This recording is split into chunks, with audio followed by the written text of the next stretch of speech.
It's an enormous privilege for me to be with you today, and I would like to invite you to turn in your Bibles to 1 Corinthians 15. 1 Corinthians 15, and in a moment, I shall read the first 19 verses. Many have commented on the fact that the church in the Western world is going through a time of remarkable fragmentation. This fragmentation extends to our understanding of the gospel itself. For some Christians, the gospel is a narrow set of teachings about Jesus and his death and resurrection, which, rightly believed, tip people into the kingdom. And then after that, all the real training and life transformation and discipleship and maturity take place.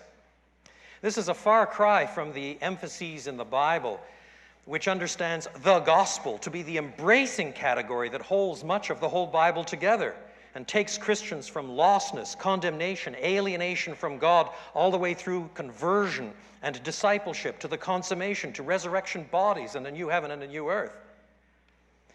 Other voices identify the gospel with the first and second commandments: to love God with heart, soul, mind, and strength, and your neighbor as yourself.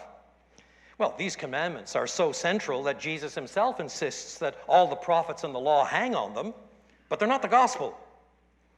A third option today is to treat the ethical teaching of Jesus found in the canonical Gospels as the gospel.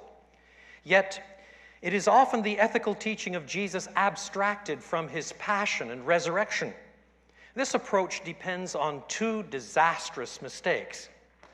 First, it overlooks the fact that in the first century there was no Gospel of Matthew, or Gospel of Mark, or Gospel of Luke. Nobody used that terminology in the first century. In the first century, it was the gospel according to Matthew, the gospel according to Mark, the gospel according to Luke. That is, there was just one gospel, according to these various witnesses.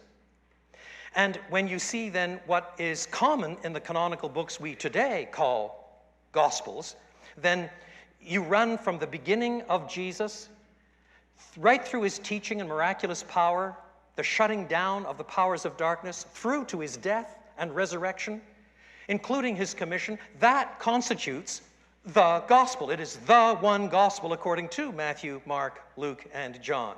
These elements are not independent pearls on a string that constitutes the life and times of Jesus the Messiah or something like that. Accounts of Jesus' teaching cannot be rightly understood unless we discern how they flow and point forward toward Jesus' death and resurrection. To study the teaching of Jesus without simultaneously reflecting on his passion and resurrection is far worse than assessing the life of George Washington without reflecting on the American Revolution, or trying to make sense of Hitler's Mein Kampf without thinking about World War II. Second, we shall soon see that to focus on Jesus' teaching while making the cross peripheral reduces the glorious good news of the gospel to mere religion, the joy of forgiveness to mere ethical conformity, the highest motives for obedience to mere duty, and the result is disastrous. It's catastrophic. Perhaps more common yet today is the tendency to assume the gospel, whatever that is, while devoting creative energy and passion to other issues: marriage, happiness, prosperity, evangelism, the poor, wrestling with Islam, bioethics, pressures of secularization, dangers on the left, dangers on the right. The list is endless. But this overlooks the fact that our hearers inevitably are drawn toward that about which we are most passionate. Every teacher knows that.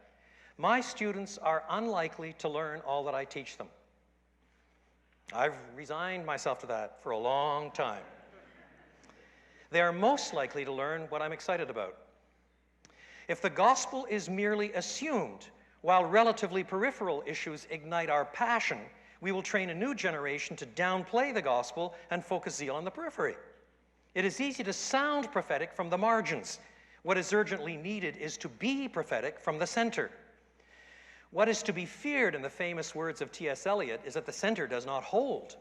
Moreover, if in fact we do focus on the gospel and understand it aright, we shall soon see how this gospel, rightly understood, directs us how to think about and what to do about a vast array of other kinds of issues.